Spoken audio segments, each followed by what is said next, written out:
New ইয়র্কের Jackson থেকে আপনাদের সঙ্গে আছে আমি খালেদ মুহিউদ্দিন। ক্ষমতার পট পরিবর্তনের পরে যে বিষয়টি বা যে শব্দটি সবচেয়ে বেশি আলোচিত হচ্ছে তা হচ্ছে দুর্নীতি। দ্বিতীয় যে বিষয়টি সবচেয়ে বেশি আলোচিত হচ্ছে তার নাম হচ্ছে চাঁদা।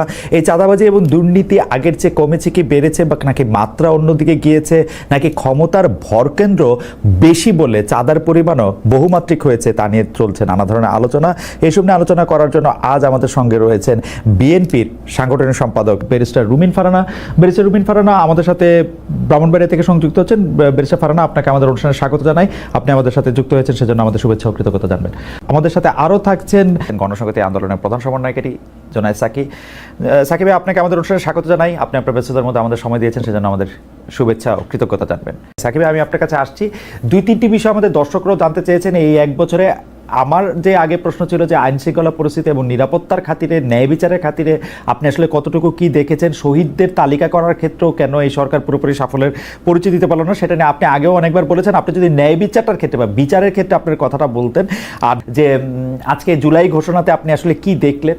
আমরা দেখলাম জাতীয় নির্বাচনের একটা মোটামুটি তারিখ বা আয়োজনের কথা ফেব্রুয়ারি মাসে করার কথা ডক্টর মোহাম্মদ ইউনূস বলেছেন, সেটা কি দেখলেন। পাশাপাশি এনসিপির 4 নেতাদের এই জুলাই ঘোষণার দিন অনুপস্থিত থাকা কি কোনো বার্তা বহন করে কিনা, কেউ কেউ এই ব্যাপারটি জানতে চাইছেন। আপনার ইচ্ছা, আপনি কোন প্রশ্ন দর্শকের পিক করবেন বা করবেন না, কোনটা নিয়ে মন্তব্য করবেন বা করবেন না, দর্শকরা এই বিষয়গুলি জানতে চায়। আমি আশা করি আপনার মনে আছে সাকিব ভাই, আপনার কাছে শুনতে চাই একটু অনেকগুলি বিষয়।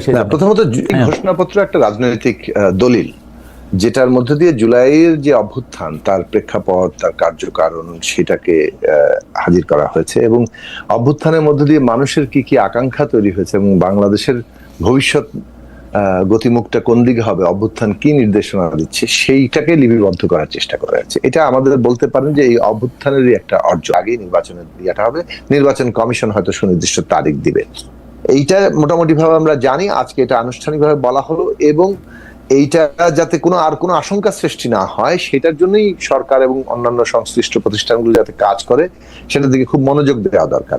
কেননা ন্যায় বিচার যেমন আমরা চেয়েছি,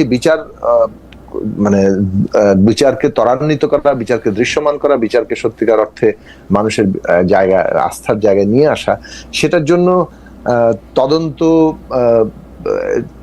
অভিযোগ এবং বিচার প্রক্রিয়া, এগুলোর জন্য প্রয়োজনীয় লোকবল, বিচার ট্রাইব্যুনাল সব জায়গাতেই সরকারের আরো ভূমিকা নেওয়ার সুযোগ আছে বলে আমরা মনে করি, এবং সেটা অপর্যাপ্ত, এবং সেটা এমন জায়গায় নেওয়া উচিত যাতে শহীদ পরিবারের মধ্যে এরকম কোনো ক্ষোভ না থাকে যে আমার সন্তানের বিচারই শুরু হলো না, এখানে বাকি সবকিছু কিন্তু হচ্ছে। ফলে এইরকম জায়গা যদি তৈরি হয় বিচার বনাম নির্বাচন, বিচার, তাহলে এটা খুব নেতিবাচক একটা জায়গা তৈরি হবে। আমরা বিচার চাই, কিন্তু নির্বাচনের জায়গাটি সেটা কিন্তু আমাদের যে সংস্কারের যে আকাঙ্ক্ষা সেটা সম্পন্ন করতে হলে নির্বাচন হবে। সংবিধান সংস্কার করতে হলে আপনার নির্বাচন লাগবে। সেইখানে আমরা সংস্কারের যে প্রশ্নে ঐক্যমত হয়েছি, সেই ঐক্যমতের জায়গাগুলো জাতীয় সনদ যেটা হবে, জুলাই জাতীয় সনদ, সেটা বাস্তবায়নে যাতে ভবিষ্যতের সংসদ বাধ্য থাকে, তার জন্য একটা আইনি একটা অর্ডিন্যান্স হতে পারে, সেটা আমাদের দিক থেকে আমরা শুরু থেকে বলে আসছি। এটা হচ্ছে একটা। ফলে নির্বাচনের জায়গাটা ওই জায়গাতে। আর আরেকটা বিষয় হচ্ছে এনসিপির নেতারা তো এখানে আজকে ছিলেন, তাদের কোন নেতা কোথায় গিয়েছেন দীর্ঘ তাদের পদযাত্রার পরে, এটা নিয়ে আসলে কমেন্ট করার কিছু নেই। আচ্ছা সাকিব ভাই, একটা জিনিস একটু বলি, আমি তো বিটিভির ফ্রেমিং একটু দেখতে চাই, বুঝতে চাই নানা কারণে। তো বিটিভির আজকে যে ফ্রেমিং, সে ফ্রেমিংয়ে জুলাই ঘোষণা দেওয়ার সময় যেসব রাজনৈতিক নেতৃবৃন্দ ছিলেন সেখানে, আপনিও সেখানে ছিলেন, তো যেসব রাজনৈতিক নেতৃবৃন্দ ছিলেন আমি একটু দূরত্ব দিয়ে বিবেচনা করতেছিলাম, একটু জ্যামিতিক দূরত্ব দিয়ে, যে আজকে মনে হচ্ছিল ডক্টর ইউনূসের সবচেয়ে ক্লোজ হচ্ছেন মির্জা ফখরুল ইসলাম আলমগীর, এবং আজকে মনে হচ্ছিল যে ডক্টর মোহাম্মদ ইউনূস থেকে একটু দূরে সরে গেছেন হচ্ছেন নাহিদ ইসলাম। তো এইটা কি আসলে আমার দেখার ভুল, এইটা কি ফ্রেমিং, নাকি ঘটনাটা আসলে তাই? আমি ফ্রেমিং দেখে আমার কাছে মনে হচ্ছে যে এই ব্যাপারটা কি এরকম আসলে না। আপনি বলেন তো, একটু শুনি। বিএনপি মহাসচিব জনাব মির্জা ফখরুল ইসলাম আলমগীর তো ওনার পাশে দাঁড়িয়েছেন, আর ওনার মাননীয় প্রধান উপদেষ্টার ওই পাশে দাঁড়িয়েছেন আমাদের জুলাই শহীদ সৈকতের বোন। তো তারপরে দাঁড়িয়েছিলেন নাহিদ, ফলে তারপরে দাঁড়িয়েছেন হেফাজত ইসলামের সেক্রেটারি, তারপরে মান্না ভাই, তারপরে আমি। তো এটা তো আসলে ওনারা আগেই ঠিক করেছেন। এই পজিশনিংটা কিভাবে হয়েছে, কিভাবে ঠিক করে? এটা সংস্কৃতি মন্ত্রণালয়, এটা সম্ভবত আয়োজনের দায়িত্বে, ফলে তারা বোধহয় এখানে ঠিক করেছে। চেয়ারের পেছনে লেখা ছিল প্রত্যেকের নাম, যার ফলে ওইখানে গিয়ে কোথায় দাঁড়াবে। তার মানে আমি যেটা বুঝতে পারতেছি যে বিএনপি সবচেয়ে বড় দল এইটা ঠিক করে, তাই তো? সেইটা তো ধরেন সাধারণভাবে একটা, যেহেতু আপনি যদি বিগত দিনের জায়গা ধরেন, সেটা তো একটা অনুমান সকলের মধ্যেই তো আছেই না, কিন্তু 5 আগস্ট নিয়ে অনুষ্ঠান, সেটাতে 5 আগস্টের মধ্যে সবচেয়ে অ্যাক্টিভ কারা ছিলেন তাদের পাশে থাকা দরকার ছিল না? মানে আপনার কাছে কি মনে হয়েছে আয়োজনটা দেখে? আমি মানে আপনি যতটুকু বলতে পারেন ওটুকুই আপনি বলেন। মানে আমার কাছে আমার রিডিংটা হচ্ছে যে, আমি ফ্রেমিংটা দেখে আমার কাছে মনে হইতেছিল যে ডক্টর মোহাম্মদ ইউনূস এখন কোনো মতে, মানে এমনিতেই তো তিনি একটু ভীতু লোক, কোনো মতে এখন বিএনপিকে ক্ষমতাটা হস্তান্তর করে দৌড়ে যেতে পারলে বাঁচে, এরকম একটা মনে হয়েছে আমার। না, সেটা বয়কট করেছেন এটা। এখানে যেটা আমরা বলবো যে ছাত্র আন্দোলনের যারা প্রতিনিধিত্বকারী ছিল তাদের একটা জায়গাটা ছিল, মানে তাদের এখনকার রাজনৈতিক অবস্থান মতামত কি সেটা যাই হোক না সাকিব ভাই, আমাদের ছিল আমি একটা কথা বলি, আন্দোলনের প্রতিনিধিদের একটা অংশ থাকা প্লাস রাজনৈতিক নেতৃবৃন্দ যথাসম্ভব অংশগ্রহণকারী সকল দলের একজন করে থাকা। তাতে মানে হয়তো লোক একটু বেশি হতো, কিন্তু প্রধান উপদেষ্টা তখন মনে হতো যে সারা দেশকে নিয়েই আছে। আমি আমার রিডিংটা বলি। 1971 সালে তো আমার বা আপনার কারো জন্ম হয় নাই, তো আমাদের ইতিহাসের উপর নির্ভর করে থাকতে হয়েছে যারা সেই সময় ছিলেন সেই সময়। কিন্তু 24-এর আন্দোলন বলি, 90-এর গণ আন্দোলন বলি, সেগুলো তো আমাদের চোখের সামনে। 24-এর আন্দোলনটা তো মাত্র 1 বছর হয়েছে, কিন্তু আজকে যখন 24-এর 5 আগস্টে স্মরণ করে 25-এর 5 আগস্ট করা হলো, ডক্টর ইউনূস যখন এখানে উঠলেন, আমার স্বাভাবিক রিডিং হচ্ছে যে এটা প্রতিনিধিত্বশীল হয়েছে কি না। যদি আমি এটা স্টেজ, আপনি যেটা এখন বললেন যে অনেকের সাথে আসলে আলোচনাই করা হয় নাই, মানে কারা কারা একই স্টেজে একই রকমভাবে থাকবে, আমরা তো সবই, এইটা কিন্তু আসলে ইতিহাসে হয়তো মানে হয়তো আপনি সেখানে উপস্থিত ছিলেন বলে হয়তো আপনারও এটার জবাব দিতে হইতে পারে। আমি পরের প্রশ্নটা করে রাখি আর কি। না, আমাকে জবাব দিতে হবে, এবং আমি সে কারণে আমি নিজে যে এটা বলেছিলাম মানে অন্তত পক্ষে সেই কথাটা আমি রেজিস্টার করে রাখলাম, কারণ আমার দিক থেকে আমরা সবসময় আমরা চেষ্টা করি যে এই আয়োজনে, যে কোনো আয়োজনে যথাসম্ভব প্রতিনিধিত্বমূলক করা। কারণ আমরা শুনেন, আমরা একটা আমরা ছাত্র আন্দোলন থেকে এসেছি, আপনি আমার ভালো করে জানেন, এবং সবসময় আমরা ছোট সংগঠন করে করে এসেছি। আমরা শুরুতে কোনো বড় সংগঠনে যোগ দিইনি, ফলে আমরা অল্প কয়েকজন মিলে সংগঠন শুরু করেছি এবং সেই সংগঠনকে যথাসম্ভব জনগণের শক্তি করার চেষ্টা করছি। আমাদের কাছে মনে হয়েছে যে প্রত্যেকটি ভয়েসকে মানে মানে প্রধান জায়গা, তো সেইটা আমাদের দিক থেকে আমরা মনে করি যে যেভাবে আমরা এই ঐকমত্য কমিশনে বসছিলাম সেখানেও আরো পার্টিসিপেশন থাকলে ভালো হতো। তারপরেও সেইটা একভাবে এক ধরনের প্রতিনিধিত্বমূলক করা হয়েছে, সেইটুকু অংশগ্রহণ থাকা দরকার ছিল।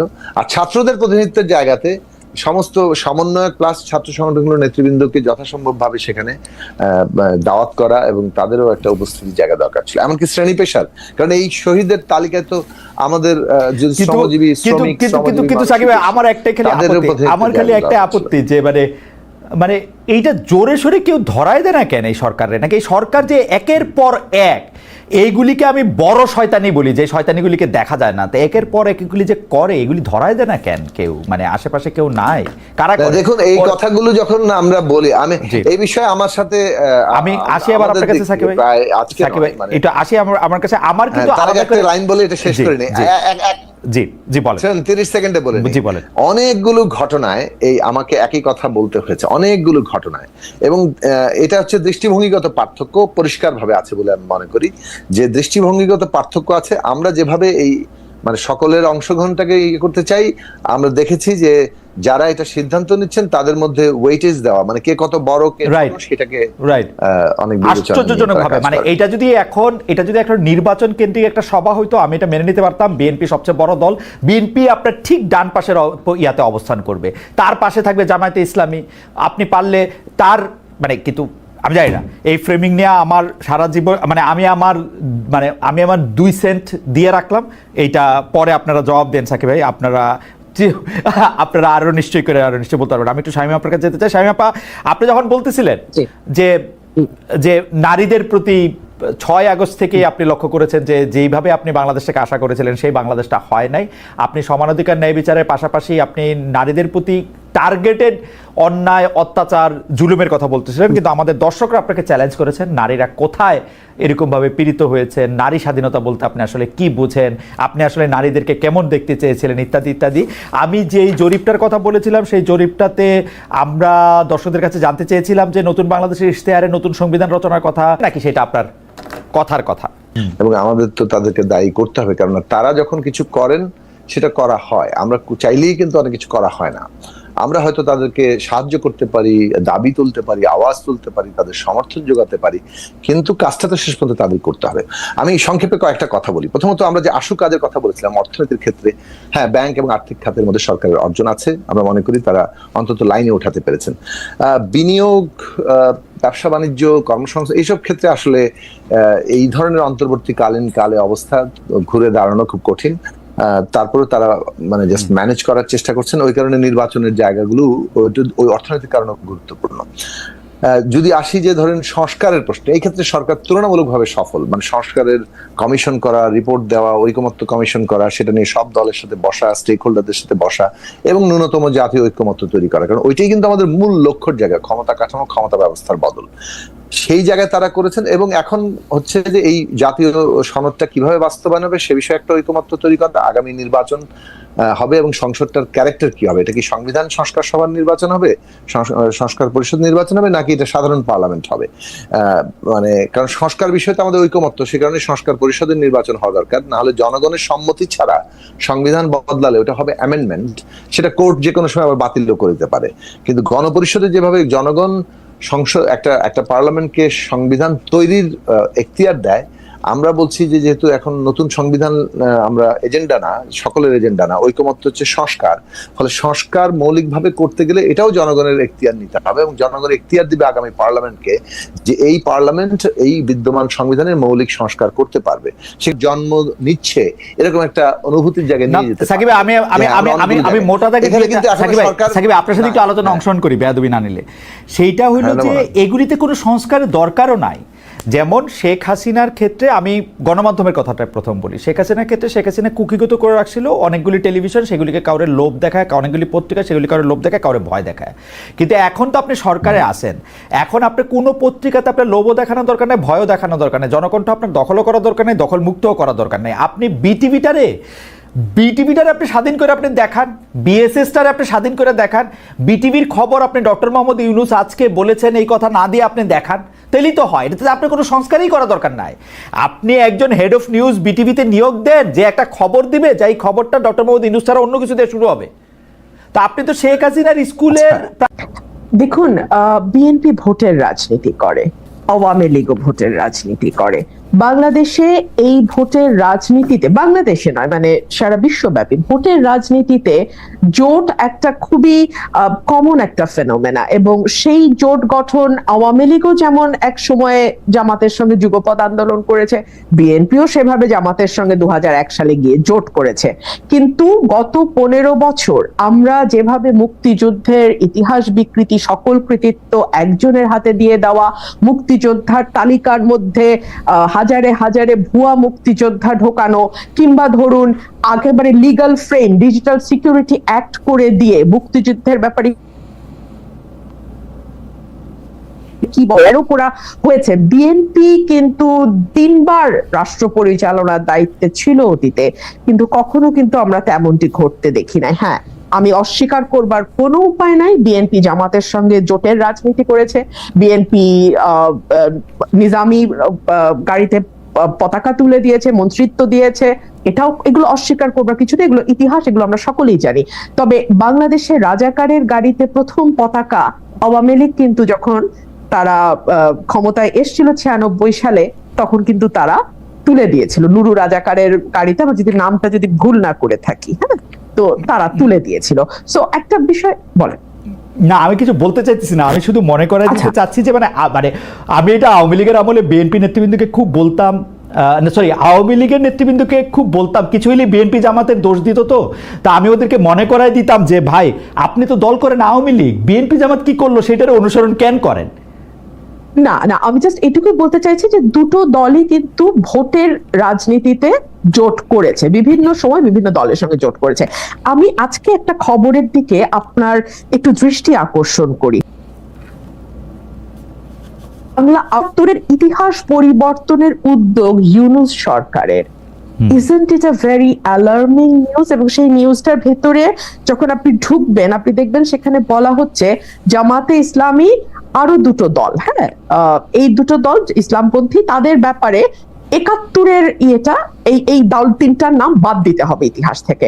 পরবর্তীতে এই ব্যাপারে জামুকা জানতোই না, যখন জানতে পারলো তখন তাদের তীব্র প্রতিবাদের মুখে এইটুকু বলা হলো যে তৎকালীন জামাতে ইসলামী এবং অন্য দুটো ইসলামিক দলের আগে তৎকালীন শব্দটা বসিয়ে দেয়া হবে।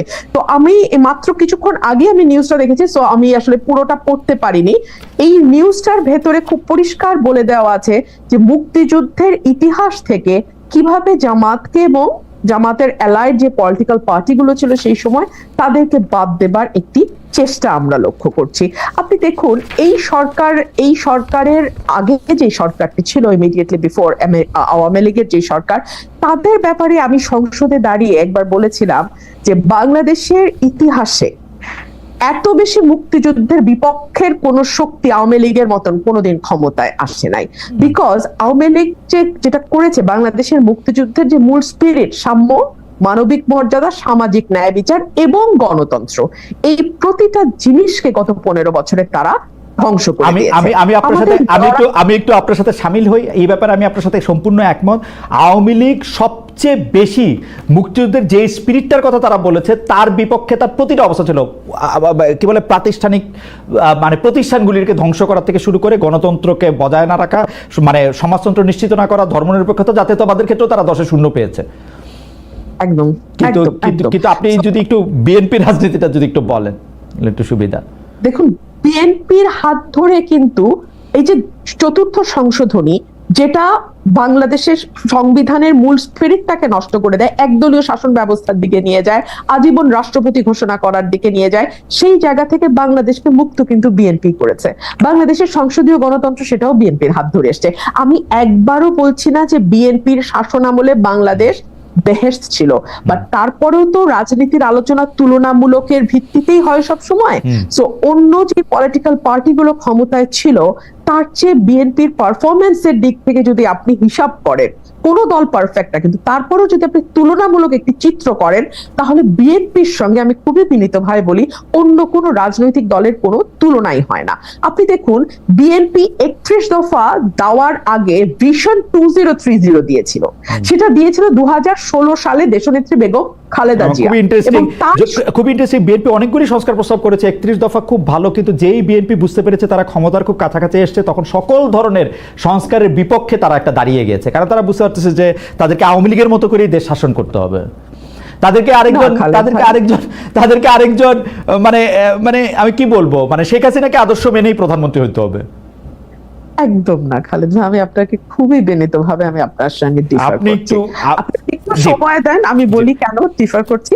আচ্ছা, বিএনপি যেটা বলেছে যে যেই সংস্কারগুলো মূল, যেমন প্রধানমন্ত্রী, রাষ্ট্রপতি, মন্ত্রী পরিষদের মধ্যে ক্ষমতার ভারসাম্য, এক ব্যক্তি পরপর 2 বারের বেশি প্রধানমন্ত্রী হতে না পারা, সংসদে আপার হাউস লোয়ার হাউসের প্রভিশন আনা, আর্টিকেল 70 সংশোধন করা, এই প্রতিটাই কিন্তু সাংবিধানিক সংস্কার। এবং সাংবিধানিক সংস্কার আর্টিকেল 142 অনুযায়ী একটা নির্বাচিত সংসদ ছাড়া, যেই সংসদে 2/3 মেজরিটির ভোট লাগবে, মানে 2/3 সংসদ সদস্যের ভোট লাগবে সংবিধানে কোনো পরিবর্তন বা সংস্কার আনতে। সো বিএনপি বলেছে যে যদি আগামীতে বিএনপি বা যেই দলের রাষ্ট্র ক্ষমতায় যায়, সংবিধান সংস্কার করার জন্য 2/3 মেজরিটি দরকার, তো সেই 2/3 মেজরিটি যদি তারা পায় তাহলে ডেফিনেটলি তারা এই সংস্কারগুলো করবে। বাট যেই জায়গাটাতে আমি বলছিলাম যে 2016 সালে কিন্তু বিএনপি একটু যদি শেষ করেন, যদি একটু শেষ করেন, তবে বিএনপির এই বক্তব্য আমার কাছে বিশ্বাস করার কোনো কারণ নাই। কারণ হচ্ছে যে বিএনপি বলছিল যে বিচার বিভাগকে আলাদা করবে, সেটা ব্যারিস্টার সৈয়দ ইশতিয়াক আহমেদের সময়, আপনার 2001 সালে আপনি মনে থাকবেন, তিনি আলাদা করতে চেয়েছিলেন, বিএনপি বলেছিল যে ক্ষমতা এসে করবে, 5 বছর কিন্তু করে নাই। আর এখন তো ওই সময় তো করবে বলে করে নাই, এখন করবে না বলতেছে, এখন কি আর করবে জীবনে? খালেদ ভাই, আমি শুধু বলবো যে সময়ই এই কথাগুলোর উত্তর দেবে। বিচার বিভাগ স্বাধীন করবে না, এটা কি বিএনপি একবারও বলেছে? স্বাধীন বিচার ওইটা বিভাগ করবে কিন্তু- বলছিল, ওইটা করবে বলছিল, তারপরেও করে নাই। এটা তো সংস্কার তো করবে না, করে নাই। মানে দুইবারে বেশি প্রধানমন্ত্রী থাকতে পারবে না, এটা করবে না বলছে বিএনপি, তাইলে কি আর করবে? ওইটা আমার করবে প্রশ্ন বলছিল। বুঝে confused হয়ে গেছি। না বেশি পারেন, আমি আপনাকে বলি, বিচার বিভাগ আলাদা করার ব্যাপারে সকল প্রস্তুতি ব্যারিস্টার সৈয়দ ইশতিয়াক আহমেদ আইন উপদেষ্টা হিসেবে নিয়ে রেখেছিলেন 2001 সালে। তখন এটি করতে চেয়েছিলেন, বিএনপির পক্ষ থেকে বলা হয়েছিল আমরা আসি, আমরা এটি করব। তারপরে 2001 থেকে 2006 সাল পর্যন্ত বিএনপি ক্ষমতায় ছিল, বিচার বিভাগ আলাদা হতে সময় লেগেছে আরেকটি তত্ত্বাবধায়ক সরকার আসা। তো সেটি তো তারা বলছিল যে তারা করবে, তাও 5 বছরে করে নাই। এই ক্ষেত্রে তারা বলতেছে যে দুইবারের বেশি প্রধানমন্ত্রী না থাকার যে অপশন, সেটা তারা কোনোদিন মানবে না। তো যেটা মানবে না, এটাকে আর কোনোদিন করবে না, এটা করবে না। কেন করবে না আমি সেটা আপনাকে বলি। বলেছে বিএনপি এটুকু বলেছে যে পরপর দুবারের বেশি, মানে থার্ড টার্মে সে প্রধানমন্ত্রী হতে পারবে না, এটা বলেছে। আচ্ছা, আপনি আমাকে দেখান তো জি। ওয়েস্টমিনিস্টার ডেমোক্রেসি যে দেশগুলো আছে, হ্যাঁ, সেখানে কি একটা দল তারা আগে থেকে বলে যে না, পরপর দুবারের বেশি আমরা একজনকে প্রধানমন্ত্রী করব না, বা আমরা পরপর 3 বারের বেশি একজনকে করব না, বা একবারের বেশি একজনকে করব না? এটা তো দলের নিজস্ব সিদ্ধান্ত যে তারা কাকে প্রধানমন্ত্রী করবে, কাকে প্রধানমন্ত্রী Absolutely. করবে না। এই Absolutely. স্বাধীনতাটুকুকে আমরা দলকে দিব না? Absolutely. হ্যাঁ দিব, বেঁচে পারে না, বেঁচে পারে না। আমি আপনার কাছে আবার আসবো, জনাব ইশাককে একটু শুনে আসি, শুধু আমি একটু এটা